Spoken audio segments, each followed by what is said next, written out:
Here is a very simple but effective and powerful way to introduce some cinematic color density into your shot. There's many ways to do this. This is just one of the more quicker ways to do it. Don't worry about what I'm doing here on my node tree because this is an adjustment that you can take with you using any node tree. So what I'm going to do is I'm going to go over here to my primaries node. This is basically where I've adjusted my white balance, my saturation a little bit, and my contrast. I'm going to hit Option S to create another serial node. I'll rename this density. And this is where I'm going to make this adjustment. I also have this LUT here, which is part of my K83 Kodak 2383 inspired cinematic LUTs. And it's the D55 LUT, which is helping to give that cinematic color and look to the shot. So I'm going to go back to my density node, and then I'm going to go over to my curves panel. And then I'm going to go over to the saturation versus luminance curve. I'm going to grab this dot over here on the right and bring it all the way down. And now you can see if I hit before and after on this node, how this adjustment is affecting our look. And it's helping to do a few things. It's adding much denser color to the most saturated parts of the image. Sometimes colors that are very saturated, or let's say have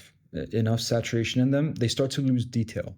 So what adding density can do is help to reveal detail in those saturated regions. It also helps to create that cinematic density type effect, and it helps to create a little bit more of a dynamic feel. It's a way of adding contrast to your image, but in relation to color and not luminance. There are ways for you to adjust the density of specific hues, and you can do that here in the hue versus luminance curve. But oftentimes this can create some artifacts and break your footage if you're not very careful. So sometimes it can be just a great adjustment to come over here to the saturation versus luminance curve and apply that density to just the most saturated parts of your image, which will help to sort of create this taper, which will help to even out the saturation in your image. If you're working with 10-bit footage, you're likely to be able to bring down this anchor all the way without getting any artifacts in your image. But if you are working with 8-bit footage, be a little bit more conservative. You're not going to be able to push it that much. But whether you're working with 8-bit footage or 10-bit footage, do analyze your shot, make sure that nothing is breaking so that